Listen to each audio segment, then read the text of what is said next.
Shalom Jemaat GPIA Sion yang kekasih dalam Tuhan Yesus Kristus. Hari ini kita bersama memperingati hari kematian Tuhan Yesus yang kita sebut sebagai hari Jumat Agung.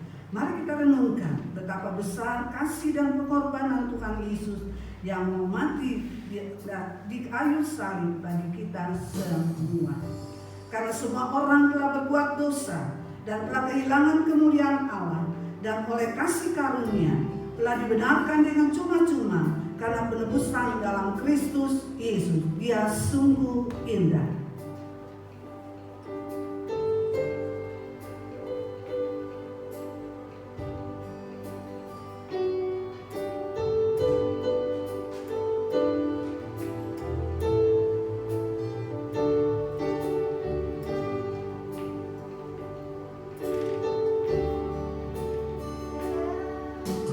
Dia sungguh indah, Dia Yesus, Dia ajaib, Dia mulia, Dia agung.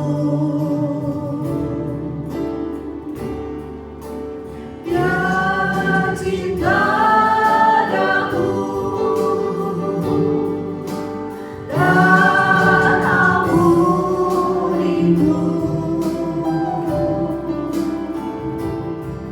bahkan rela berikan nyawanya untuk selamatkan untuk sambutlah Yesus, sambutlah Yesus.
Kami akan menyerahkan ibadah ini Tuhan dari awal pertengahan hingga selesai dalam tangan Tuhan. Bentar kami akan memuji memuliakan nama Tuhan. Bentar kami akan mempelajari firman Tuhan. Kami juga akan menerima perjamuan asa, bagaimana mengenang kematian Tuhan di atas kayu salib. Tuhan pimpin, urapi hamba-hambamu yang akan melayani ibadah pada pagi hari ini. Di dalam nama Tuhan Yesus kami berdoa serta mengucap syukur. Amin.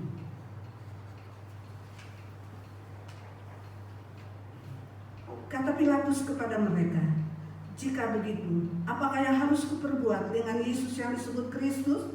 Mereka semua berseru, "Ya harus disalibkan," katanya. Tetapi kejahatan apakah yang telah dilakukan? Namun mereka makin keras berteriak, "Ya harus disalibkan pada satu bukit."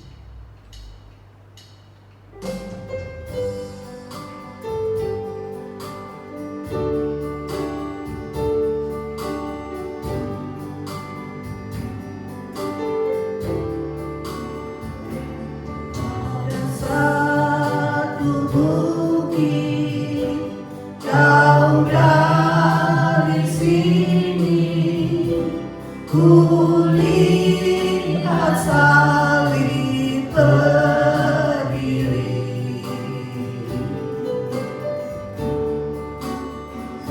Sepotong kayu kasar, tanda dosa besar, disayang Tuhan.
Kira-kira jam 3 berserulah Yesus dengan suara nyaring, "Eli, Eli, lama sabachthani?"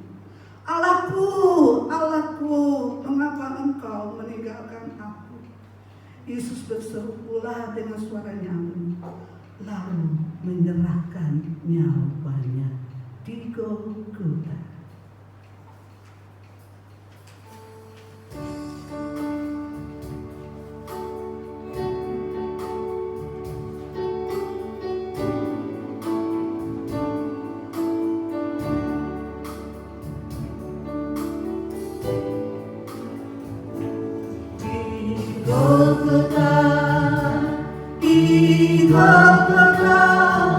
Tuhan pernah memberi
darahmu tertumpah karena dosamu di Golgota,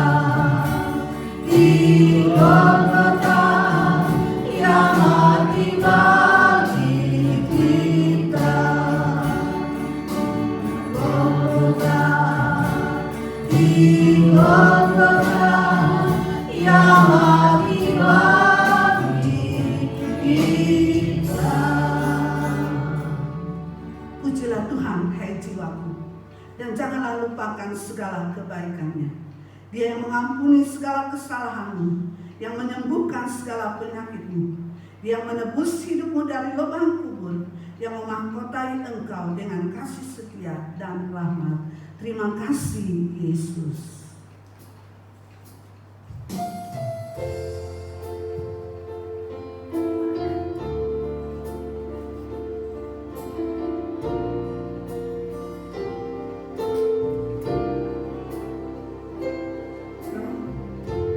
Kau Tuhan yang selamatkanku, terima kasih Yesus. Kau Tuhan yang pulihkanku, terima kasih.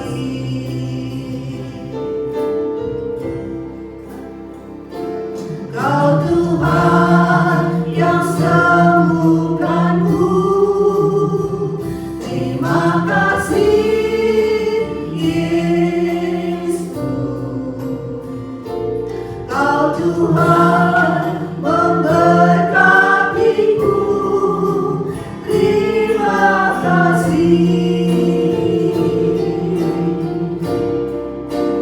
Segala pujian dan syukur hanya bagimu, Yesus.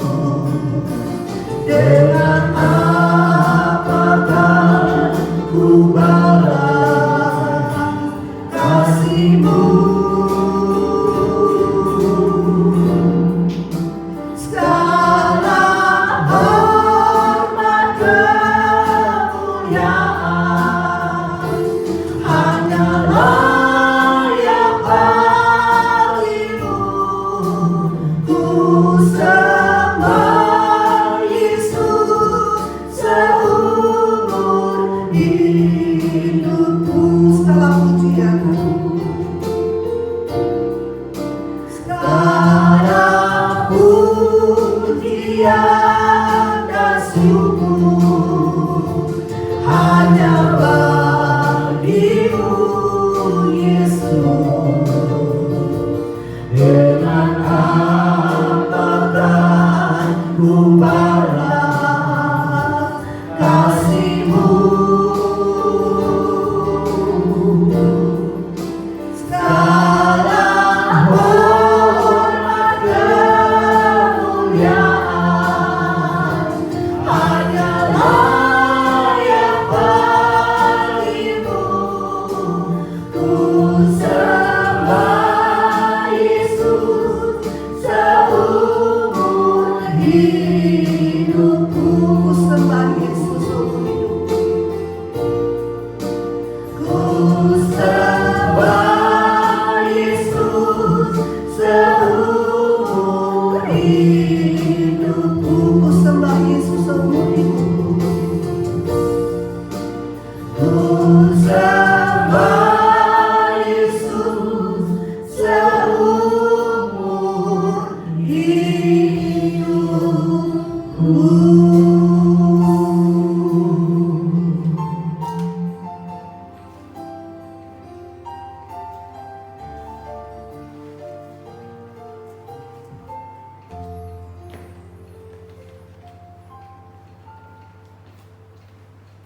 Kami datang kembali kepada Tuhan dan mengucapkan syukur dan terima kasih kami ya Tuhan. Kau telah begitu baik buat kami sehingga kami ada sebagaimana kami ada. Kami boleh memperingatkan akan hari kematian Tuhan di kayu salib yang kami sebut dengan hari Jumat Agung. Biarlah pagi hari ini firman Tuhan yang akan kami dengar kekuatan bagi setiap kami. Kami menyerahkan kembali pewartaan sabda ke dalam tangan Tuhan. Tuhan yang menyertainya, mengurapi hamba-Mu yang menyampaikannya, dan urapan yang daripada Tuhan sendiri. Berfirmanlah Tuhan, kami siap mendengar dan melakukannya. Dalam nama Yesus Kristus kami berdoa dan mengucap syukur. Haleluya. Amin. Shalom, selamat pagi, selamat jumpa dalam kasih Tuhan kita Yesus Kristus. Kita bersyukur pada pagi hari ini kita ada di tempat ini untuk kita beribadah, memperingati hari kematian Tuhan Yesus di kayu salib yang kita sebut dengan hari Jumat Agung. Biarlah firman Tuhan pagi hari ini menjadi berkat bagi kekuatan bagi setiap kita. Kita akan membaca firman Allah yang diambil dalam Yohanes pasal 19 ayat 25 sampai dengan 30. Demikianlah bunyi firman Tuhan. Sesudah itu karena Yesus tahu bahwa segala sesuatu telah selesai, berkatalah ia supaya genaplah yang ada tertulis dalam kitab suci, Aku haus. Di situ ada suatu berkas penuh anggur asam. Maka mereka mencucukkan bunga karang yang telah dicelupkan dalam anggur asam pada sebatang hisop, lalu mengunjukkannya ke mulut Yesus. Sesudah Yesus meminum anggur asam itu, berkatalah ia, sudah selesai. Lalu ia menundukkan kepalanya dan menyerahkan nyawanya. Tema firman Tuhan pagi hari ini adalah arti penyaliban Yesus.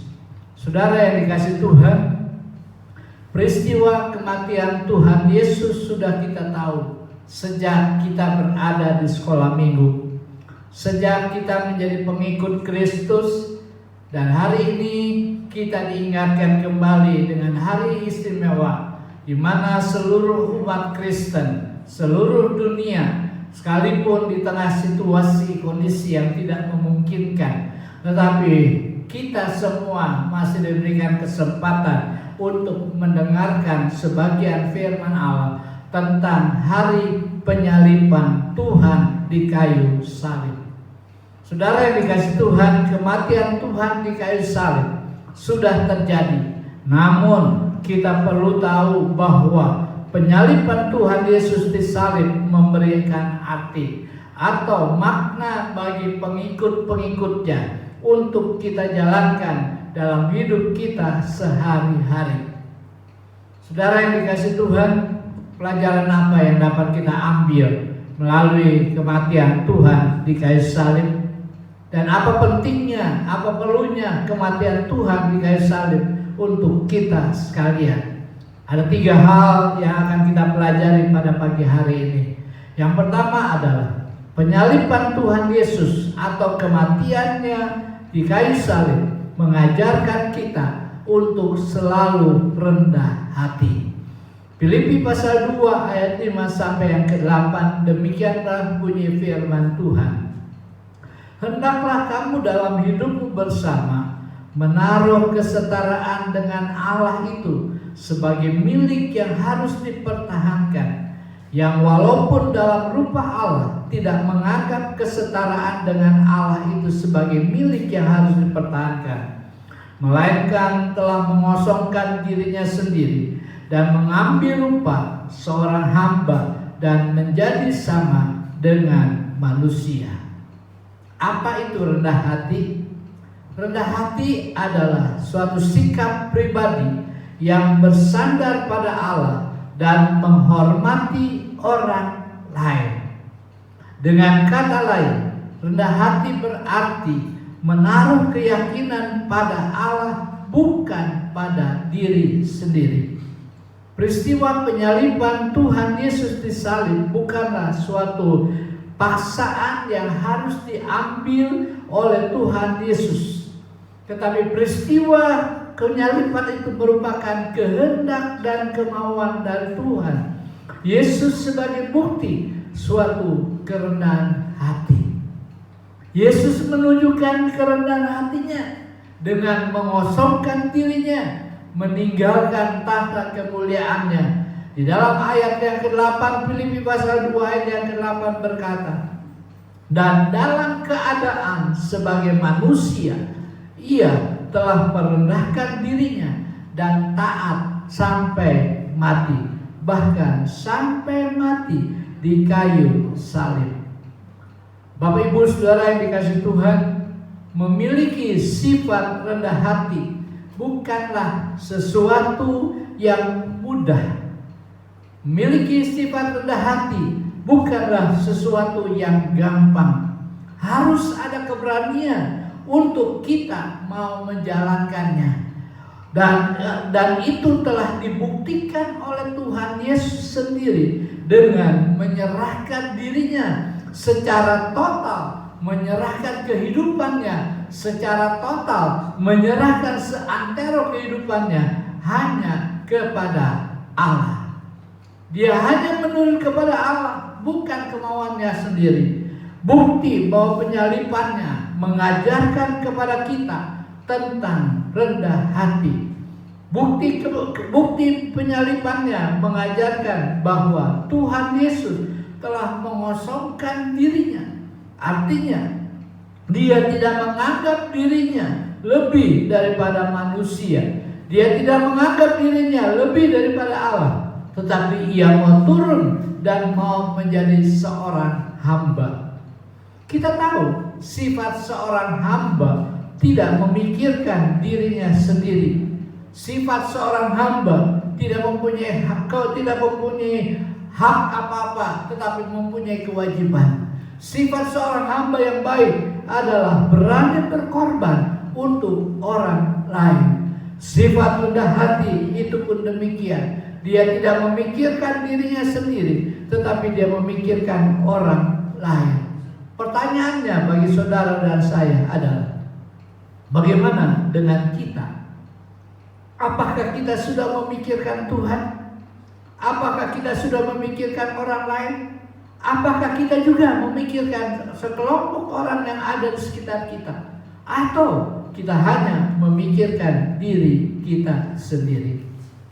Saudara yang dikasihi Tuhan, peristiwa penyalipan Tuhan Yesus di kayu salib memberikan pelajaran bagi kita bahwa Tuhan Yesus telah membuktikan dirinya bahwa ia adalah manusia yang mempunyai sifat rendah hati. Ia mau memikirkan dan mau berkorban hanya untuk orang lain. Dia tidak memikirkan dirinya sendiri. Dia tidak memikirkan buat apa saya harus mati di kayu salib.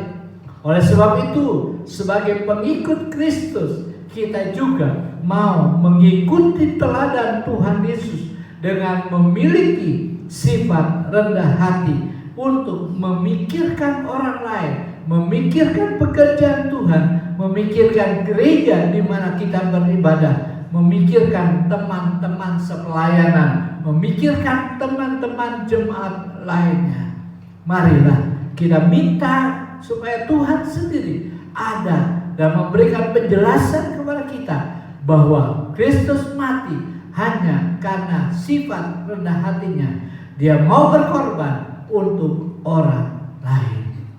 Yang kedua, penyalipan Tuhan Yesus memberi pengharapan. Di dalam 1 Petrus pasal 2 ayat 24 berkata demikian, ia sendiri telah memikul dosa kita di dalam tubuhnya di kayu salib, supaya kita yang telah mati terhadap dosa hidup untuk kebenaran. Oleh bilur-bilurnya kamu telah sembuh. Saudara yang dikasihi Tuhan, kalau kita berbicara tentang dosa, maka dosa yang pertama dibuat oleh manusia yang pertama, yaitu Adam dan Hawa. Maka akibat daripada dosa Adam dan Hawa, semua manusia mengalami dampaknya. Semua manusia mengalami akibatnya, yaitu kematian yang kekal di dalam api neraka. Firman Tuhan berkata dalam Roma pasal 6 ayat 23, sebab upah dosa ialah maut, tetapi karunia Allah ialah hidup yang kekal dalam Kristus Yesus Tuhan kita. Jelas dari ayat ini kita menyadari bahwa kalau tidak ada penyalipan, maka semua manusia, termasuk saudara dan saya, termasuk kita semua, tidak mempunyai pengharapan lagi. Karena nerakalah dan hukuman yang kekal yang menantikan kehidupan saudara dan saya. Namun kita patut bersyukur kepada Tuhan. Melalui penyalipannya di kayu salib, Yesus memberikan satu pengharapan kepada seluruh manusia yang mau percaya kepada Dia. Dengan rendah hati, Tuhan Yesus mau berkorban dengan menyalibkan dirinya di kayu salib. Dan melalui penyalipannya di kayu salib itulah, maka siapa yang percaya kepadanya tidak akan binasa, tidak akan masuk api neraka, tetapi akan memperoleh hidup yang kekal, surga yang mulia. Itulah pengharapan setiap manusia. Kalau kita berbicara tentang pengharapan, kata pengharapan itu berasal dari kata harap. Artinya yang diartikan sebagai mohon, yang diartikan sebagai minta, atau keinginan agar sesuatu itu terjadi. Pengharapan itu berhubungan dengan janji. Penyalipan Tuhan di kayu salib memberikan janji buat kita. Yang pertama adalah janji keselamatan. Yohanes 3 ayat 16 berkata, "Karena begitu besar kasih Allah akan dunia ini, sehingga Ia telah mengaruniakan Anaknya yang tunggal, supaya setiap orang yang percaya kepadanya tidak binasa, melainkan beroleh hidup yang kekal." Arti keselamatan adalah pembebasan dari bahaya atau penderitaan. Jadi pengharapan bagi kita sebagai manusia adalah keselamatan. Manusia di dalam dunia tidak dapat memberikan keselamatan kepada setiap manusia. Manusia tidak bisa menyelamatkan manusia. Manusia tidak menyelamatkan kehidupan manusia. Manusia tidak bisa dapat memberikan pengharapan. Tetapi kita patut bersyukur, kita yang seharusnya hidup dalam penderitaan kekal, hidup dalam api neraka, namun karena penyalipan Tuhan Yesus di kayu salib, Dia menebus kita, Dia membebaskan kita.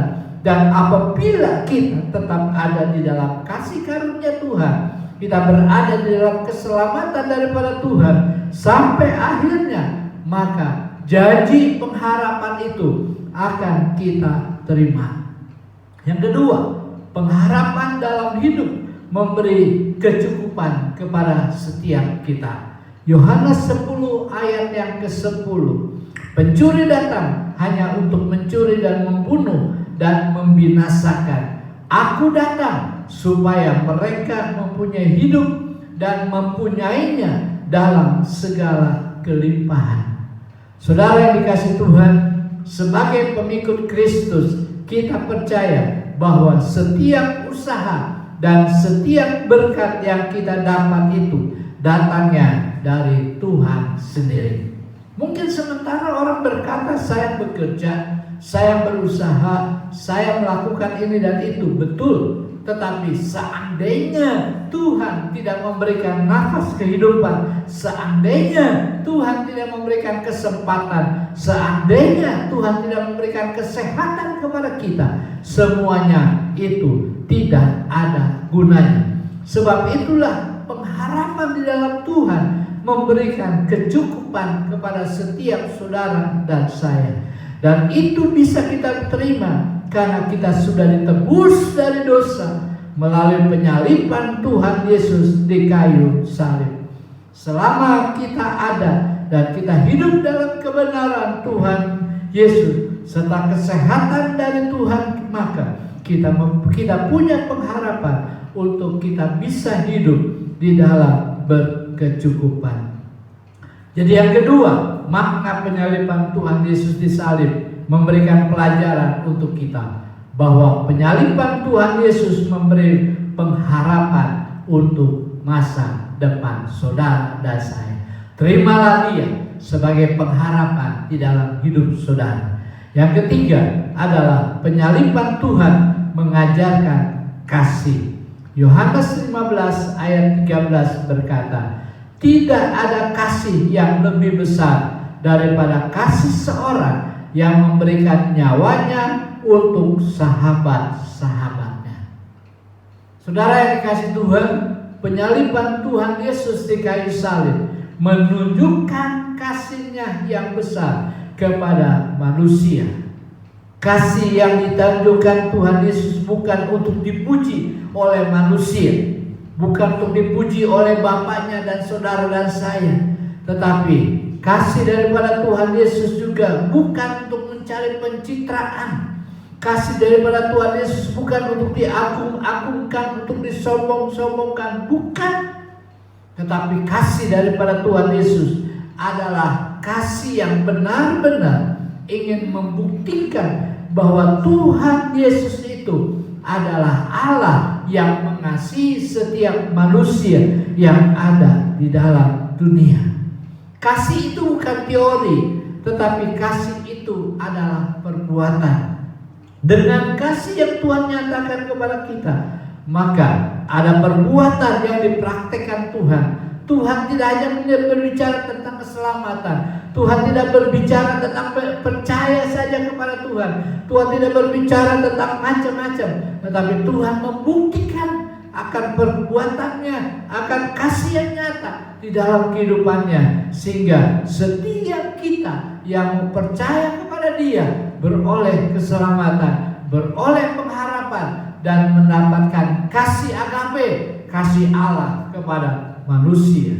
Bukan kasih manusia kepada manusia, tetapi bukti daripada kasih adalah perbuatan yang telah nyata. Kepalanya hancur, tangannya berlubang, semuanya rusak karena saudara dan saya. Tidak ada manusia di dalam dunia yang mau berkorban untuk manusia, kecuali Allah yang telah berkorban kepada saudara dan saya melalui Tuhan Yesus Kristus. Di Cina ada seorang yang bernama Qian Jun. Ia mempunyai seorang anak yang bernama Guo, berusia 2 tahun. Dia divonis oleh dokter karena dia mengalami penyakit leukemia mieloid akut. Parahnya lagi dokter telah memvonis anak itu hanya bertahan hidup selama 2,5 tahun lagi, yang berarti anak itu akan mencapai umur 4 atau 5 tahun. Saudara bayangkan, orang tua mana yang tidak sedih, orang tua mana yang tidak menangis mendengar kenyataan pahit itu. Sebagai seorang ayah yang begitu mencintai anaknya, lantas Qian Jun ini rela melakukan apa saja demi anaknya, supaya anaknya itu bisa hidup, ditambahkan umurnya lebih panjang lagi, dan lain sebagainya, dan lain sebagainya. Dan untuk mencapai hal itu, maka Qian Jun akhirnya memutuskan diri mencari dana supaya bisa mengobati anak itu, sehingga anak yang bernama Guo itu bisa hidup lebih lama lagi. Bagaimana caranya? Yaitu Qian Jun ini berdiri depan stasiun. Dan kalau dia sudah berdiri depan stasiun, dia berbekal sebuah kardus yang besar, yang panjang, yang lebar, dan yang ditempel di foto sang anak dan surat diagnosa daripada sang dokter, dan ditempelkan di kardus itu, dipajang di depan dia. Dan ia memakai sebuah kaos bertuliskan, si Qian Jun memakai kaos dengan bertuliskan karung tinju manusia, tulisan karung tinju manusia dengan nilai 10 yuan, kira-kira 20.000 rupiah. Apa maksudnya? Maksudnya setiap orang yang mau menyumbang anak guo-guo itu, maka orang itu yang mau menyumbang, dia menyediakan dirinya, si Kiajun ini menyediakan dirinya untuk dipukul satu kali, untuk ditonjok satu kali, untuk ditonjok beberapa kali, terserah bagaimana mereka menyumbangnya, tetapi dia harus membayar 20.000 rupiah. Karena aksi yang dilakukan Sianjun ini membantu biaya anaknya, maka suatu hal yang begitu dramatis sekali, satu hal yang begitu merenyuhkan hati manusia. Banyak orang yang liwat, dia melihat bukan papanya yang bernama Sianjun, tetapi dia melihat tulisan tentang guo-guo yang umurnya hanya sebentar lagi, dan kemudian dia meninggal dunia. Tetapi apa yang dikerjakan oleh orang? Semua orang mulai berani mengeluarkan dompetnya, mengeluarkan uangnya dengan 10 yuan dan menaruh di depan kardus yang sudah ada di depan Kianjun itu. Setelah menaruhnya, maka dipukulnya si Kianjun itu satu kali dan kemudian dia tinggalkan. Saudara, banyak orang yang liwat depan stasiun itu yang melakukan perbuatan untuk memberikan sumbangan 10 yuan atau 20.000 rupiah itu, dan mereka menaruhnya dan memukul Sianjun. Saudara, bayangkan penderitaan yang dialami oleh Sianjun, penderitaan yang dialami oleh orang tuanya, oleh papahnya ini, membuat mukanya hancur, membuat banyak luka-luka dalam dirinya, dalam tubuhnya. Tetapi setelah semuanya selesai, maka terkumpullah uang sebanyak 1,6 miliar rupiah atau 800.000 yuan, sekitar 1,6 miliar. Jumlah ini tentu melebihi kebutuhan anaknya untuk mengobati penyakit sang anak. Ketika saat ini masih bisa hidup, masih bisa makan, masih bisa berpakaian dan hidup dalam kecukupan, semata-mata itu saudara dan saya adalah karena penyaliban Tuhan Yesus Kristus. Sianjun berani berkorban karena dia mengasihi anak yang guo-guo. Dia berani menyerahkan dirinya, hidupnya untuk dipukul, untuk dihajar, tetapi demi anaknya, demi pengobatan anaknya, sehingga anaknya bisa diobati dan bisa mengalami sesuatu yang luar biasa. Saudara yang dikasihi Tuhan, saat ini kita masih hidup.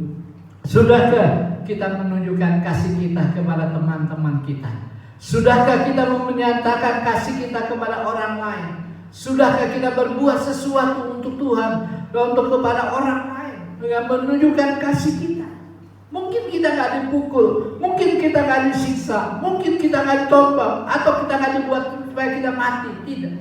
Tetapi sudahkah kita berkorban untuk mereka yang belum mengenal Tuhan? Sudahkah kita mengorbankan sesuatu untuk mereka yang ada di sekitar kita? Mari, inilah kesempatan. Selagi saudara dan saya masih diberikan nafas kehidupan, selagi saudara dan saya masih hidup, marilah kita berani menunjukkan kasih Allah yang ada dalam diri kita untuk